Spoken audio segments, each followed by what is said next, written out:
Yo, what's up guys, 17x Nolan here, and today I'm finally dropping my official Siege settings video. A lot of you guys have been asking me what I use for my settings, like my sensitivity, my FOV, audio, all that. I'm going to break everything down in this video. These are the exact settings I've been using for Siege X, and they've been working amazing. I know a lot of you guys have been saying that the audio is bad, all that, so I'm going to cover all that in this video. So if you're just starting and trying to find comp settings or trying to find out why I'm so good type, hopefully this helps. Let's get into it. So first tab is general. So in general, I have my squad privacy on invite only. I obviously do have pings on because who the fuck doesn't? So pinging is basically when you ping something or your teammates ping something, it shows like a ping on your screen. I have my display performance metrics on minimal metrics. I don't really want the graph because like kind of distracts me when it's moving. Connectivity, feedback, default, all these are pretty much on default. Stun effects on dark glare. This basically makes it so when you get flashed, it doesn't go white, it goes actually black. I kind of prefer it. I don't want to get like flash banged at 3 AM when I'm playing Siege, you know what I'm saying? Tinnitus sound effects. I have this on wave. This is a new setting for Siege X. I played on hi-fi last season, and wave is like pretty much the same as hi-fi, so a lot of people have been saying that the audio is terrible, but having it on wave definitely helps me. So yeah, this basically makes it so you could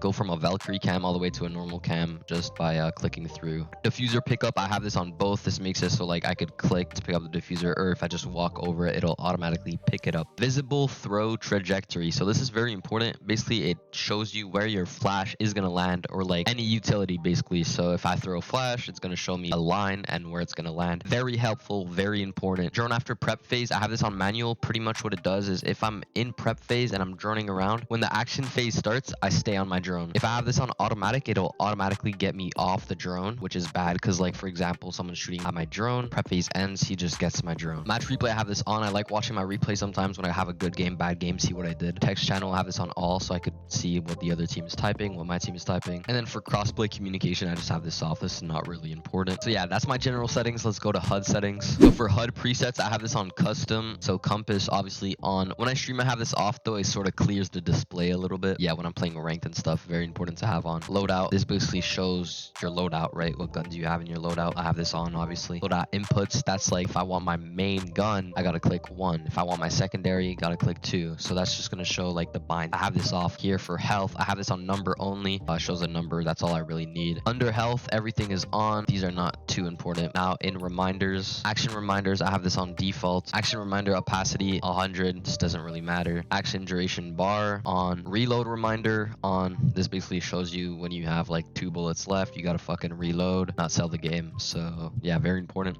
General reminders, I have this off. Okay, so for reticle, I have everything on. Crosshair is very important. It helps with your crosshair placement, so very important to have this on. It basically just shows where you're looking at before you aim in. Operator reticle, so this is basically the dot in between the 4 lines of your crosshair. Some people have this off, some people have it on. I have it on because I like to see where the dot is. The dot is pretty much when you aim in where the bullets are gonna go. Very important to have this on, in my opinion, but some people don't like it on. Observation tool reticle, I have this on. Grenade indicator on, threat indicator on, all on. Everything's on for reticle. Environment, none of these are too important. I have all these on, so if you want to copy my settings, obviously turn them all on, but nothing too important. For match information, I have all these on as well, and for other, I have all these on as well. I have a lot of the settings on, but yeah guys, so that's my HUD settings. Now for the good stuff, we have audio. So for audio, obviously English. I speak English, so obviously I'm gonna have my spoken language on, English. Menu and subtitles language, English as well. Subtitles off. I don't really want subtitles on when operators are speaking in game. I feel like it would bother me. So for dynamic range and tinnitus sound effects, I don't even know if I'm saying tinnitus right, you know what I mean? So for dynamic range, I have it on high, and tinnitus sound effects, I have this on wave. This basically makes my game sound like hi-fi from last season. A lot of people have been complaining about the new audio settings. I mean, they're a little different, but you just gotta get used to them, honestly. These are honestly, in my opinion, the best audio settings, and I feel like they just sound like hi-fi. So yeah, I have it on high and on wave. Master volume 75. I don't want my game crazy loud. Master volume basically is all the volume controls. I don't want this too loud, but yeah, 75 is good for me. In-game music, I have this off. Menu music, I have this off. I don't really want to hear music. Voiceover volume, this is basically when an operator's talking. I don't really want to hear them too loudly. Maybe sometimes like it's fun just to hear them, but not too loudly. I don't want it to affect my game at all. Voiceover presets is basically how much the operators talk. I have this on maximum. I haven't really touched it. The operators talking haven't really bothered me that much. I just keep this on maximum. Haven't really played with that. HQ voiceover, I have this on. Mute and unfocused, I have this on. audio input device and output device. These two are just my mic and my speakers, so to communicate in game, and what I'm using to listen to the audio. I use push to talk. So these are my audio settings right now. I'll let you guys know if I update anything, but I really like them, so I probably won't need to. Okay, so heading on to display, my monitor, I use my main monitor. It's 280 Hz. I love it a lot. Resolution, I have a 1920 by 1080 monitor. Display mode, I have it on full screen. I feel like this gives me the less delay, but when I do stream, I have this on borderless, so I could tap in and out very easily without my screen going black. Refresh rate, I have this on the highest possible. This is basically how many hertz your monitor is, so you should have it on the highest. So for aspect ratio, I do use 4:3. I switch between 4:3 and 5:4, but right now, the last few days, I've been using 4:3. I like it a lot. It's stretch res pretty much. VSync, I have this off. If you have this on, I would try this on off. It adds delay and see how it goes.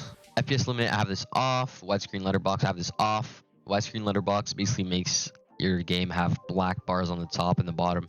I don't really want this. I feel like I wouldn't really play well with it on. So I use 84 FOV. Everybody's been asking me in my streams, what's my FOV? What's my resolution? My FOV is 84. Okay, guys. And then HUD display area and menu display area. This basically shows how big and small your HUD is in your game. I have this on the smallest possible, so I don't have to look far when I'm playing. Both on 80, and then for brightness, 64. Just a random number. Obviously, for me, I don't want it on 50. 50 is like way too dark for me. I want to be able to see people in dark rooms, so I have it on 64, not on 50. 50 would be too dark. So if you have it on 50, make sure to try like 64 or 70 around that and see how it goes.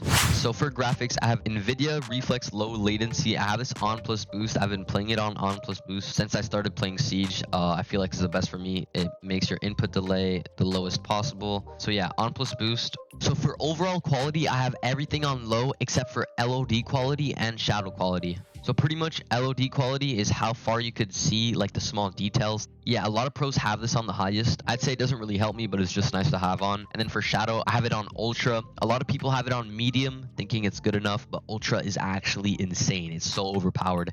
I get so many kills because of it. So yeah, make sure to try out ultra. You could see people walking by, especially in Siege X. It's so overpowered, so turn it on ultra. Very important. Everything's on low though, or on off. Anti-aliasing, I have this on off. If you have it on, it lowers your FPS like a lot, so I just keep it on off. I don't really need it on. Okay, for controls, the most important tab. I have my drone speed boost on hold. That's not really important. Raw input, I have this on. This is very important. Basically, it makes your mouse the most accurate possible. So where you're moving it, it makes it the most accurate. Mouse look inversion, I have this on disabled. I don't want to be inverted. For my sensitivity, every single person has been asking me for this. I use 8 on 800 DPI. 800 DPI, 8.8. That is my sensitivity, guys. So for everybody that was wondering, that is my sense. 8.8. So 8.8, 800 DPI once again. Mouse ADS sensitivity. So when I scope in, aim in, when I ADS, these are the settings. On 1.0, I use 34. 2.5, I use 58. 3.5, 87. 5.0, 98. 12.0, 107. So you guys could just copy these right here if you guys want my sensitivity. Yeah, so that's my ADS sensitivity right there. Okay, for mouse scroll, I have this disabled. This basically makes it so if you scroll on your mouse, it switches your guns. I don't really need this. I just use 1 and 2, the default binds. Gadget deployment, I have this on advanced. This is when you throw a drone, it doesn't make you automatically go into your drone. You have to manually click camera once again to hop into your drone. This is good so you can bait people by throwing your drone and then swinging right after, for example. Gadget deployment, I have this on advanced. Drone deployment, I have this on advanced. Drone deployment basically means so when you throw a drone, you don't go on it right away. You have to manually click it again to go into your drone. This is good because sometimes you could bait people by throwing your drone, then swinging out, getting a free kill while they're trying to shoot your drone. So I have this on advanced. Aim on hold, lean on toggle, pretty default, sprint on hold, crouch on toggle, prone on toggle, walk on toggle, and then walk on hold. Okay, so for the controls, for my binds, guys. So I'm going to show you guys everything I switched. Push to talk is on G. I switched it to G so I could like move around and talk at the same time, not having to click U because it was on U when I started playing. I also switched my prone and my crouch. I inverted them. I used control to crouch, C to prone, and alt to walk. For melee, I switched it to X. I think it was V. I always played my games with melee on X, so I just switched it to X. It would be more natural for me. Secondary gadget, I have this on my top mouse button. By default, I think it's on G. So for example, you click on G, you can't move to the right while you're clicking G. When I'm clicking D, I'm able to throw my flash at the same time, meaning I could quick peek and throw a flash at the same time. I could sort of swing out while throwing a flash, in a sense. Yeah, I have it on my top mouse button. I feel like it helps me a lot. And then same thing for deploy drone. For the same reason, I have this on my mouse so I could deploy a drone while I'm going or left. It's just ideal for movement and whatnot. Ping is on V. I've used it in every single game I've played, so I just kept it that way, switched it to V. Drop diffuser on Z. Scan enemy, I have this on the top mouse button. That's another bind I switched. And yeah, guys, so these are my controls. I switched a little bit of things, not too much though. You guys don't really have to copy these. These are all just self-preference. I really do recommend using your mouse buttons to throw like drones and gadgets. So I feel like that is one competitive advantage you will get. For privacy, I don't have a nickname. Everything here is on off. Yeah, just turn it all on off if you want the same settings as me. Now the last tab, accessibility. I use green for my optic color. I just feel like it's the best one and I'm very used to it by now. Optic opacity. It's basically the opacity of the green. So the higher it goes, the more solid it's going to be. So if I have this on 100, it's going to be super solid like this. But if I have it on 69, like I have it right now, it's going to be like this. So it's a little less solid. Screen shake, have this off. This is just not good to have on at all. Motion blur, I have this on. If you have this off, your screen shakes while you get shot. I don't really like that, so I just have it on. Stun VFX, I have this on dark glare. This is when you get flashed, it goes dark. Tinnitus sound effects, again, on wave. Dynamic range on high, I already explained these. Team colors, just the default blue and red. And then chat assistance and hints, I have this on off. Chat scale, I have it on 79. I think the default is 100. I just don't really want it to be too big when someone types. It would probably distract me, so I just have it on 79. And then chat background opacity, I have this on transparent. That's the default setting. So yeah, guys, these are all my settings. Hopefully you learned some stuff. Hopefully you understand why I'm so good. So yeah, these are my 2025 CJX settings. These are the best settings you could have, bro. I'm telling you, if you use my settings, you'll become a demon. You'll just become like the GOAT. You're almost going to be as good as me. Obviously, I am the GOAT, so you can't really beat me. These are my 2025 CJX settings. So everybody, thank you guys so much for watching. I hope you enjoyed. I hope you learned some stuff. And yeah, guys, I'm going to start posting more long form videos on YouTube. I also do stream on TikTok, Twitch, everything. So yeah, make sure to stay tuned, guys. Make sure to like and subscribe. I appreciate you guys watching. And yeah, have a good one, guys. See ya.